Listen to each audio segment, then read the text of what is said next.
So with having a 2.5-year-old, you're exposed to the Disney World. You're exposed to that, the way that animals and nature is presented to kids. Is your wife, when you're like watching a Disney show or something, they show a hunter, like, do you go red line, and is your wife like, just, dude, settle down? Does she know it's coming?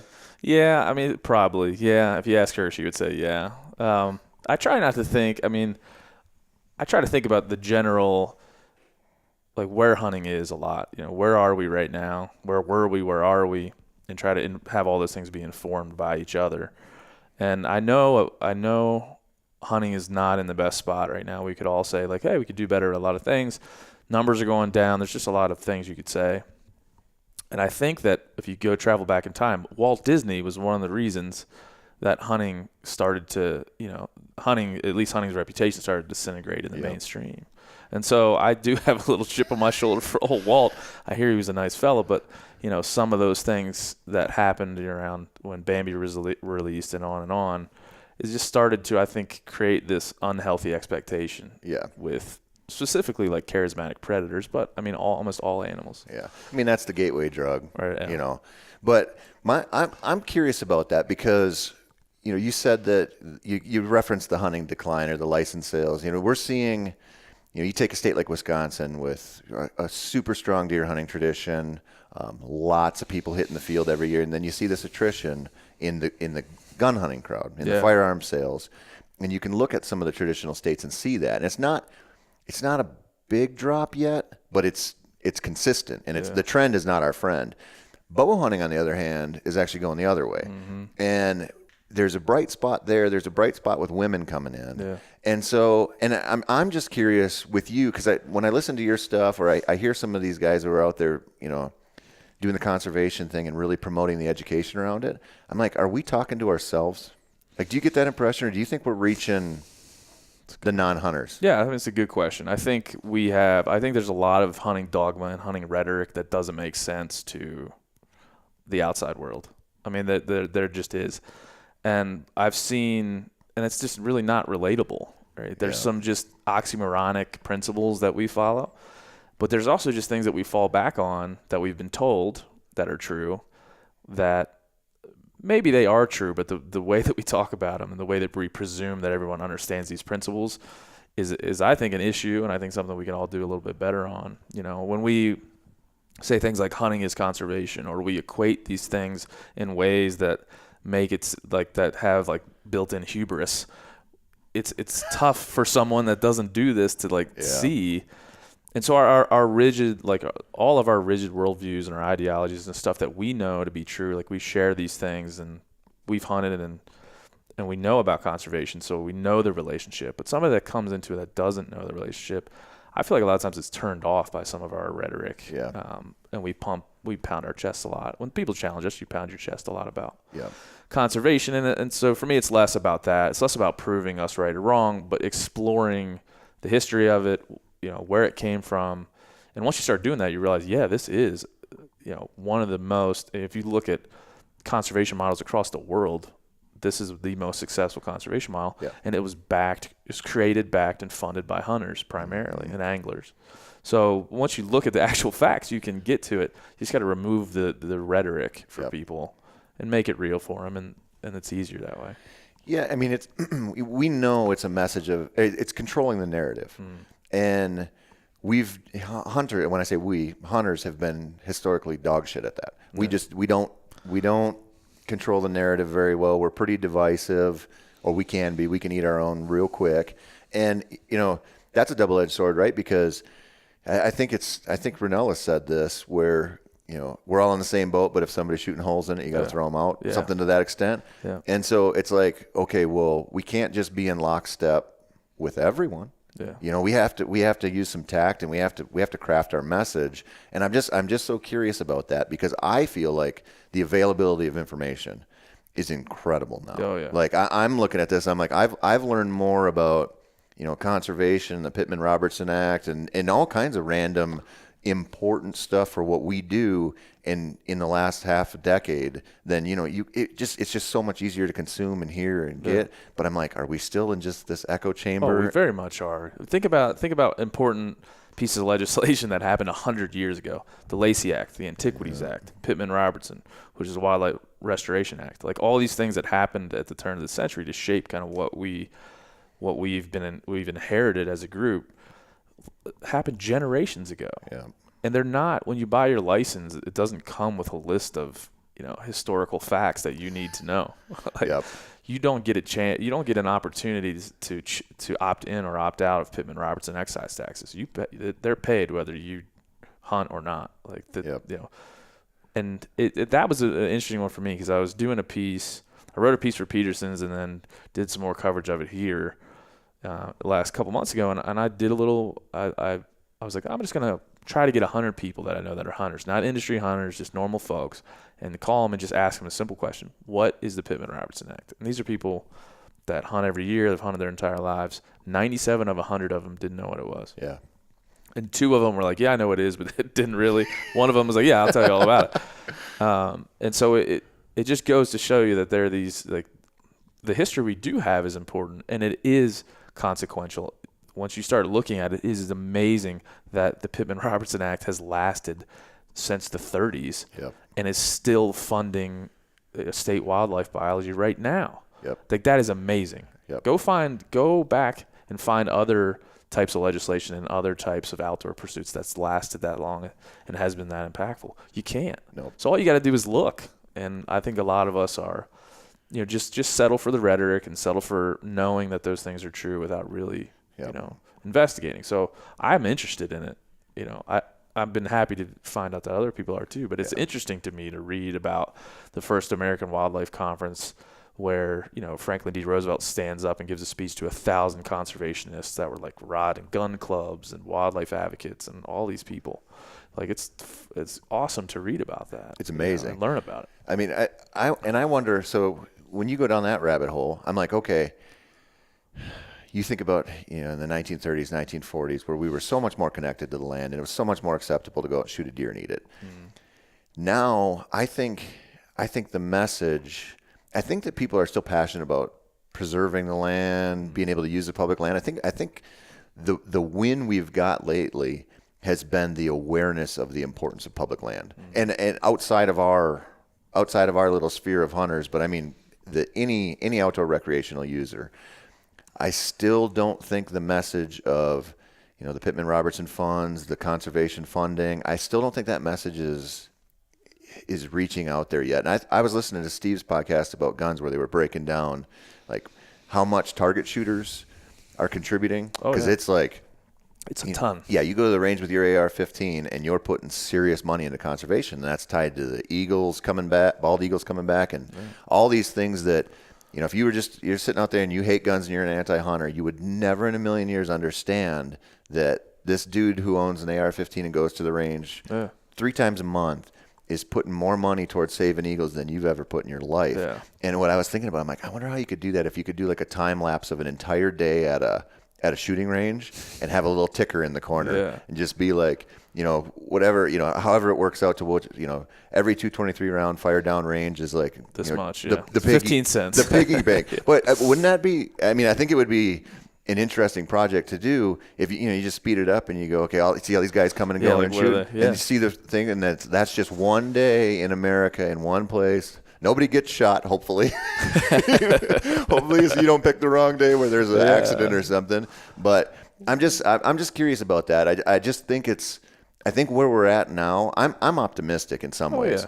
I think I'm worried about the numbers, the general numbers, but I'm optimistic that we have this information available, and we have some voices out there that are really bringing hunting into the mainstream and making them popular.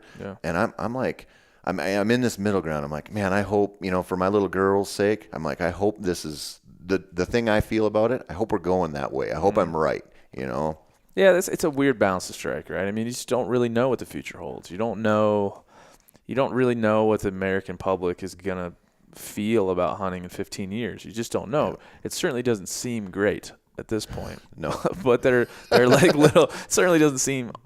Depends on where you go, right? But there's little threads we can pull on, right? And when I think about this company, Meat Eater and Steve and everybody that we've brought on, like if I were to describe it, I'd be like, I would hope that we could be a bridge, right? I hope that we could create a bridge at least where people feel comfortable to come walk over to the other side and just check it out, right? Whether or not they take up hunting, I could use us as a bridge to come and look around, right? Yep. See if what you see over here is something that you like.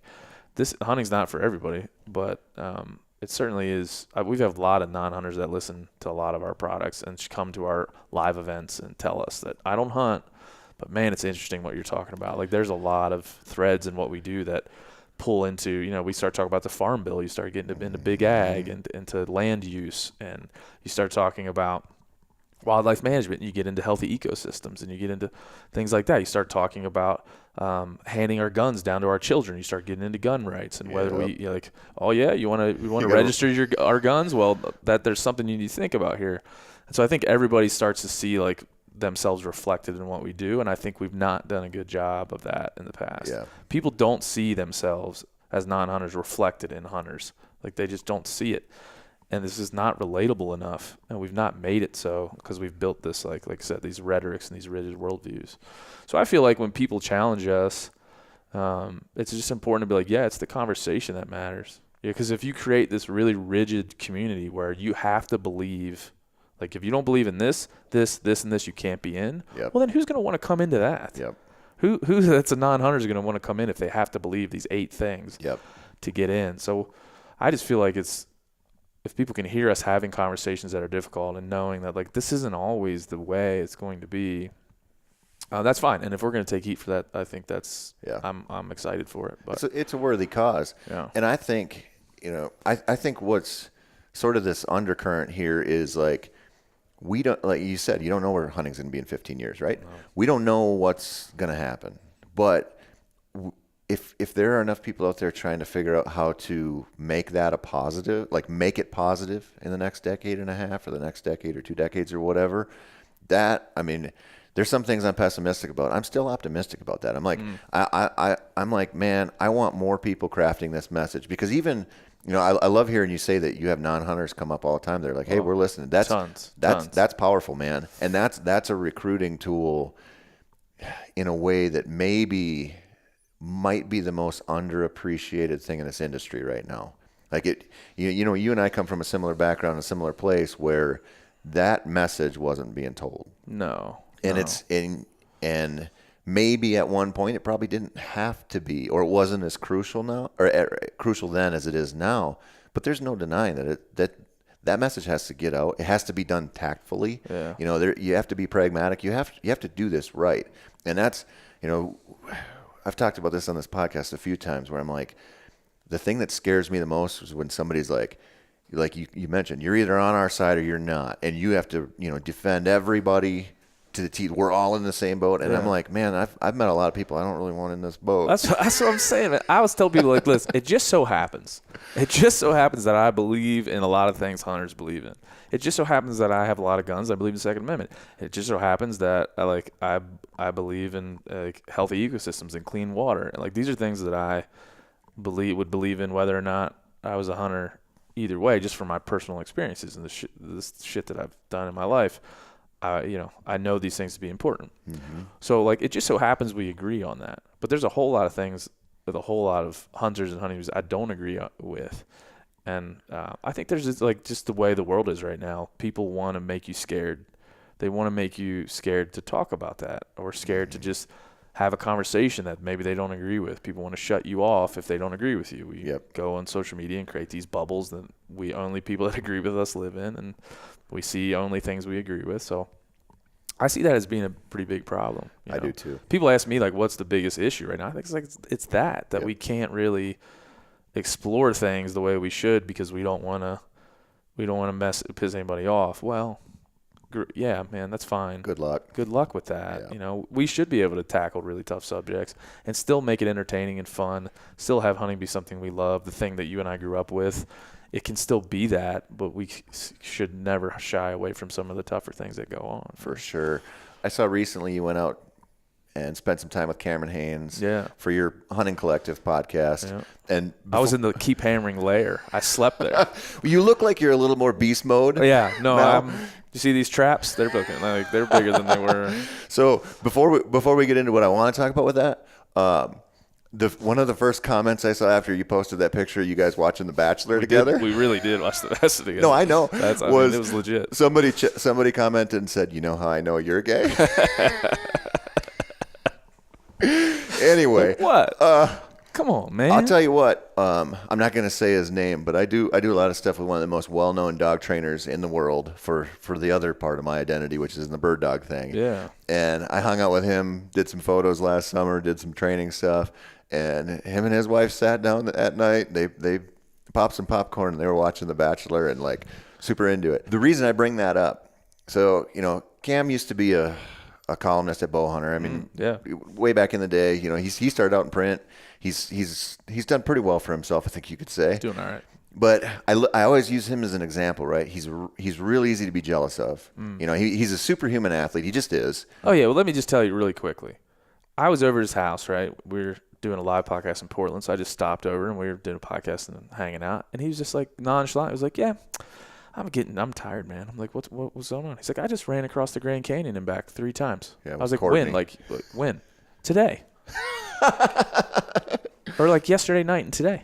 I was like, That's like that level. That would be like if you just met somebody in this coffee shop next door and they're like, "Yeah, dude, I banged 9 supermodels last night," or "I flew to Mars quickly." Like it's, "Oh yeah, that's my helicopter." Yeah, like, oh okay. Yeah, it's like so far beyond normal average stuff. But what I think is interesting about him, or you take some of the other people who really made a name for themselves in the hunting industry, and it's easy to hate, right? It's easy to go, "Oh, he's in it for himself. He's just doing this to get rich." Like, hey, that's an awesome side benefit of living in this country and being exceptional. Like, I don't fault anybody. I like capitalism a lot. Oh yeah. But what I look at, I go, you could hate him all you want, but the reality is that dude's brought more people into this than you and your buddies ever could in 1,000 lifetimes. And he spread a more positive message about this than just about anyone. So you can take any kind of different look at it you want. You can be like, "Oh, this guy's, he's showing himself working all the time. He's just an egomaniac or whatever." But there's this other side where he's been such a net positive. And there's a lot of people like that. And so I'm always I know a lot of them personally just from my past jobs, And so, and I keep telling people, like, I get it. You don't like their Instagram persona. I get that. That's unfollow. Cool. Unfollow them. Like, to do that. But, like, you have to somehow separate the person from the Instagram. It's hard, right, if you don't really know them. But I know a lot of these people, and they're great people, right? They're not. They don't deserve hate, And Cam's one of those dudes. Yeah, I mean, they're gonna. You get into the public eye, they're gonna get hate, right?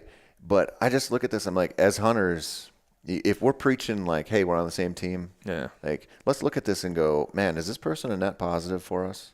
Or instead of like they do one thing and you're like, "Well, I want them gone. I want to take their job." I want to, like that attitude. We're like actively railing against that, like shout down mentality, rob somebody of their livelihood because they say one thing. That's the biggest problem that I have with it. I don't mind, like, it's a double-edged sword, right? When you put yourself out there in the public eyes and ask people, and like in any of our cases, like, "Hey, listen to me every week for an hour," or whatever. It's a double-edged sword. You can't just accept the pats on the back and not accept the criticism, right? The criticism is great. It's part of it. Either you accept it and it makes you better, or it tears you down. Yep. So you just accept it. But it's when people are actually attacking people's families, when they're attacking their livelihoods, their jobs, because you don't like someone's personality or don't agree with stuff that they do. It's like that's almost evil. I mean, there's a line that, and when people it's just an account. It's not them. You would never say that to someone in person. So that bothers me. And I think as people, we tend to focus. You could be like 100 great comments and 1 negative comment. And I've seen this with many, many people in the industry. And like, you let that 1 negative comment tear you down, and you forget about those 100 positives. Yep. And I see that in Cam. Dude, I see that in him. And I told him when I was there, I said, "Dude, you gotta, like, haters or whatever. Like, don't focus on that. Yep. Don't be on your phone. Like, that guy said this, and it's like, don't do that. Yeah. You can't. That shit's hard though, man. Yeah, when you're so caught up in that world. To me, social media is kind of like a maze. Like if you were a mouse and there was cheese at the end of the maze. Like if there's certain things that you do online that get the numbers, right? If you put the right amount of hashtags, if you only post things that you know people will like there's certain ways that you act on social media that you just would never act in any other place. And people forget that sometimes. Everybody's doing it. Yep. So people like to talk about virtue signaling. The fact that you're on Instagram is virtue signaling. Like the fact that you have an account that just makes fun of everybody is also virtue signaling. Yeah, you're better just than signaling a different virtue, right? Every person that gets on there is signaling something to other people, right? And mostly it's manufactured. And so if we could just go on and saying that, here's a dude that plays the game way better than most people, and the game that he's playing has had a real effect on people's lives. Absolutely. And I recognize that benefit. Yep.